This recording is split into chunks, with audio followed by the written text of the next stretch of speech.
Atención a la última hora porque se siguen destapando extractos de las memorias de Juan Carlos I. En el vídeo anterior nos hemos centrado sobre todo en Leticia, pero ha habido por aquí también una cosa fuerte que ya ha tenido reacción. Y es que Juan Carlos habla de su nieto favorito no en los mejores términos y culpando en este caso al padre, a Jaime de Marichalar. Se deshacen halagos, sí, sobre el nieto, pero cuenta cositas bastante fuertes y sobre todo que si algo malo ha hecho su nieto, la culpa es del padre. Muy fuerte. Él sigue dando que hablar con sus memorias. El emérito ha publicado, quiero recordar, este mismo 5 de noviembre su biografía en Francia de la mano de Laurence Dibray, en la cual se ha sincerado sobre distintos aspectos de su vida personal. Ella ha concedido una entrevista a la revista Hola, que sinceramente creo que no deja nada bien, en este caso a Juan Carlos. Es una forma de promocionar el libro algo rara. Pero bueno, el que fuera rey de España ha mencionado su relación con la reina Leticia, que sigue sintiendo amor por la reina Sofía y ha tenido momento de valorar su estancia en Abu Dhabi y hablar, en este caso, de su nieto mayor, Froilán, de quien ha hablado ampliamente. El divorcio de sus padres, una cierta falta de autoridad paterna. Dicen Juan Carlos que eso condujo a Felipe Juan Froilán de Todos los Santos a una vida desvergonzada. Y dice: Froilán para mí es una satisfacción que ilumina el día a día. Pero es verdad que durante un momento concreto de su vida alimentaba la crónica de sucesos con un comportamiento poco ejemplar. Iba de fiesta en fiesta, de discoteca en discoteca, metiéndose en peleas y con malas compañías. Y ahora, en reconciliación, el rey emérito ha confesado que se reunió con Froilán para darle un sermón sobre el estilo de vida que llevaba, el sermón que debía darle el padre, pero que le terminó dando el abuelo. Al poco tiempo, el rey Juan Carlos le propuso a su nieto que se fuera a vivir junto a él a Abu Dhabi y así, de esta manera, no solo podía controlar lo que hacía, sino que también estaba bajo su batuta. Así, el emérito ha confirmado que se ofreció a ayudarle a encontrar trabajo y un apartamento, y en un día se acomodó a una vida sana y recta. Empezó a hacer deporte y régimen. Se dedicó intensamente a su trabajo, se ocupaba de la logística de la COP28. Era el primero en llegar al despacho y el último en marcharse. Dice, antes de ese cambio de vida, porque no tenía referentes, se acostaba a las 7 de la mañana. Pone aquí a Froilán, de verdad, o sea, los medios aquí españoles muchas veces cortándose a la hora de publicar informaciones, y luego vemos que el emérito pega aquí un brutal repaso a su nieto mayor, del que no me cabe duda que lo quiere bastante, pero hay una de reproches hacia el padre que, en fin, esto le va a venir de arma arrojadiza, Ya lo hemos dicho varias veces, estas memorias reconciliación son más bien un ajuste de cuentas. Bueno, el emérito pone el foco en el tiempo récord en el que el joven sufrió una metamorfosis. Dice, le acogí bajo mis alas y le di un marco estable y la oportunidad de construirse un destino. Ha tomado su impulso y su camino con total independencia. Gracias a este cambio de vida he evitado una preocupación a la corona y haber ayudado a la familia. Además, ha apostillado que suele hablar con él de forma frecuente, que se confiesan sobre su lado más personal y que habla con él, atención, sobre cocina. Mi papel era antes ocuparme de los demás, ahora es él quien se preocupa por mí, los papeles se han cambiado, su compañía me alegra y su amabilidad me emociona. Pese a las vicisitudes de la corona, seguimos siendo una familia. Y es que aunque se deshace en halagos hacia su nieto Froilán, para quien no tiene las mejores palabras, no es solo con Leticia, sino también para Jaime de Marichalar, el que fuera su yerno. El divorcio de sus padres y una cierta falta de autoridad paterna le condujeron a una vida desvergonzada. Alimentaba la crónica de sucesos con un comportamiento poco ejemplar. Iba de fiesta en fiesta, de discoteca en discoteca, metiéndose en peleas y con malas compañías. Esto es solo un extracto, porque me imagino yo que el episodio pues es todavía más amplio. Pero, a ver, la relación entre Jaime de Marichalar y el emérito nunca fue especialmente fluida. De hecho, podemos decir que Jaime de Marichalar con el resto de la familia nunca fue especialmente fluida la relación. Solo mantenía, digamos, una relación más cordial, en este caso con la infanta, con la reina Sofía. Bueno, ella comprendía a su hija, eligió a Jaime de Marichalar y, en fin. Lo cierto es que mientras sí existió antes del divorcio una relación muy fluida con Iñaki Urdangarín, no sucedió lo mismo y después del divorcio la han seguido teniendo. Y es más curioso que en este libro no hable del caso Nos, porque por ahí siempre ha habido una teoría, digamos, habla pero de manera un poco rara, ¿no? Dice que lo de Iñaki Urdangarín fue una torpeza. Iñaki Urdangarín termina su carrera de deportista muy joven, con 30 años, y dice, pues yo voy a estudiar algo, y empieza un máster. Ahí conoce al profesor, que es con el que inicia el Instituto Nos, y ahí la verdad, pues suceden una serie de cosas. De hecho, se dijo que el señor X, que estaba involucrado en todo el caso Nos, era Juan Carlos. Iñaki Urdangarín lo que no quería era dejar de trabajar. Entonces decidió formarse, estudiar, ya digo, una carrera, hacer un máster, y ahí empezó todo, ¿vale?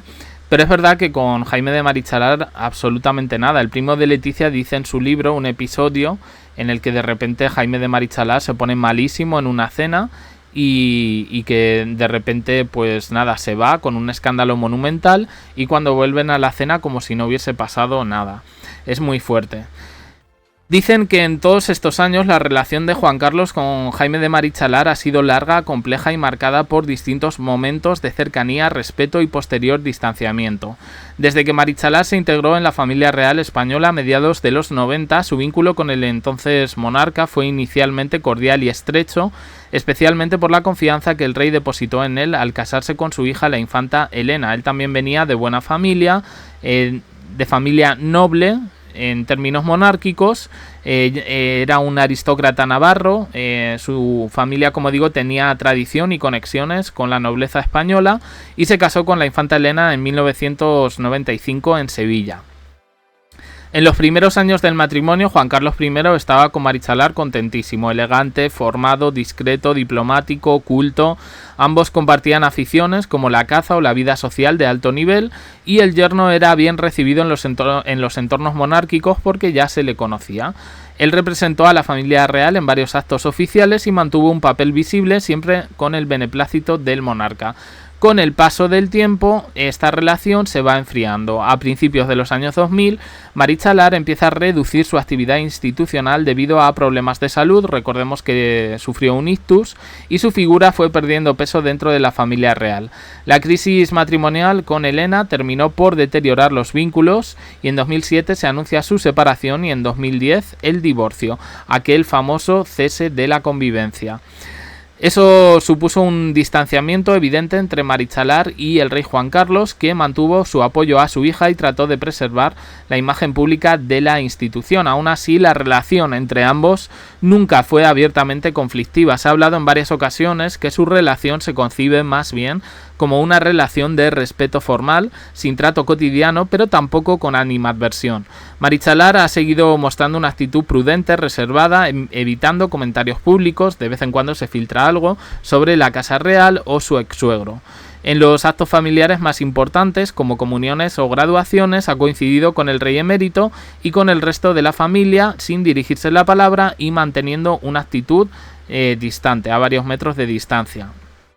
No mantienen en la actualidad ningún tipo de relación cercana, sí un vínculo cordial, marcado un poco por lazos familiares y respeto mutuo, pero bueno, digamos que diplomacia. Marichalar sigue formando parte del entorno más discreto de la aristocracia española.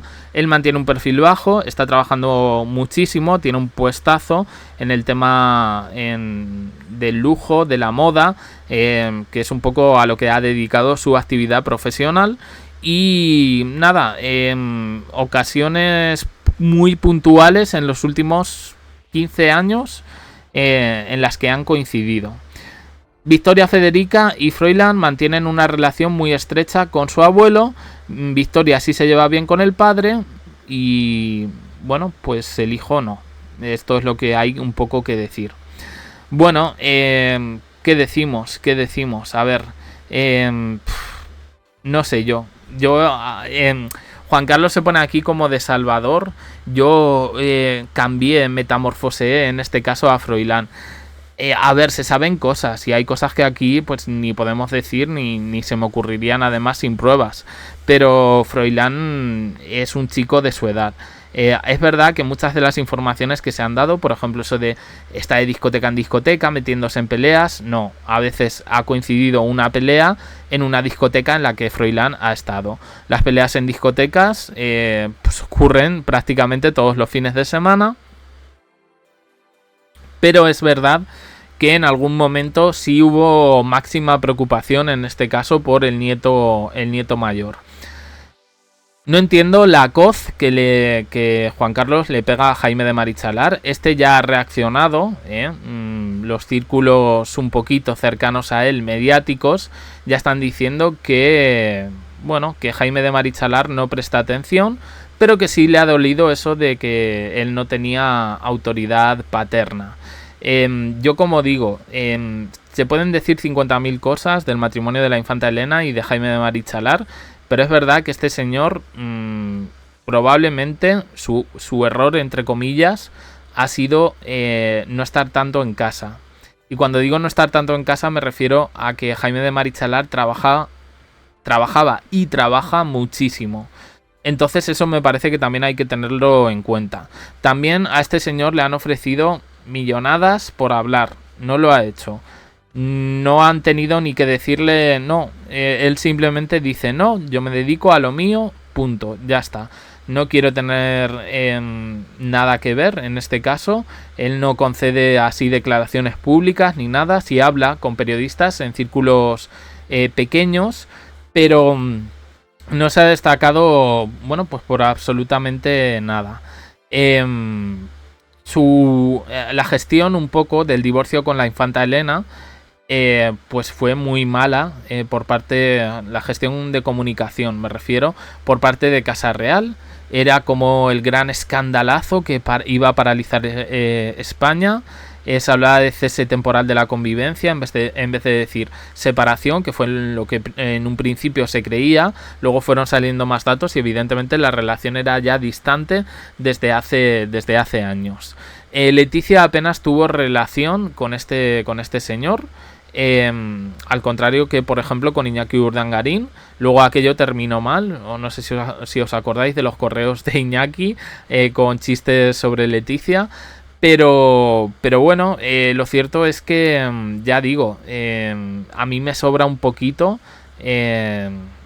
esas palabras que tiene sobre la falta de disciplina paterna, en este caso por parte de Jaime de Marichalar, porque además creo que entiendo, o sea, los abuelos pueden estar ahí, pero no están dentro de la intimidad como para saber determinadas cosas, si ha hecho, si no ha hecho. A mí me parece bastante injusto. Entiendo bastante la indignación de Jaime de Marichalar con estas memorias, porque sí, son memorias bomba, nos están dando bastante juego, pero yo tengo un poco la sensación de que Juan Carlos I quiere imponer su percepción como la realidad absoluta, y yo creo que no es así. O sea, quiero decir, hay una gran... Lo que pasa es que, fijaos, en todas las tertulias están diciendo lo mismo. Juan Carlos se rodea de una corte de pelotas, y es verdad que hemos visto alguno. Alguno. A ver, hay uno que le escribió un libro hace poco, Alejandro Entrambas Aguas, que nos hace comulgar un poco con ruedas de molino y pensar prácticamente que Juan Carlos es un angelito que ha venido del cielo para salvar a España, y no es así, Se valora su papel histórico institucional en determinados momentos, y yo entiendo que al final esto es una biografía, pero no creo, sinceramente, primero, que vaya a reconciliarse con su familia. Segundo, que esto cambie la imagen de cara a la opinión pública española. Los más fieles y tal seguirán diciendo que ese es nuestro rey y que Felipe no. Me parece muy bien. Por ley ahora mismo el rey es Felipe y la reina Leticia, moleste a quien moleste. Y la verdad, ya digo, el ajuste de cuentas sería el nombre más adecuado para este libro, en el que dispara sin ton ni son, y además salvándose él en todo momento, ¿no? Claro, ¿qué he hecho yo mal? ¿Humillar a la reina Sofía con muchísimas amantes? Pues nada, yo quiero muchísimo a la reina Sofía, pero no lo demuestra, o no lo ha demostrado durante su vida. En fin, a ver quién es el próximo. Estamos aquí con los episodios, madre mía, muy fuerte, muy fuerte. Yo voy a seguir haciendo vídeos de esto porque, claro, sabía yo que iba a dar juego, pero no me imaginaba que tanto. Opiniones en comentarios, suscribiros, campanita, un me gusta en apoyo al canal, y os dejo aquí con más vídeos y en el canal JDC. Uniros al canal de WhatsApp, abajo en la descripción. Gracias por estar ahí.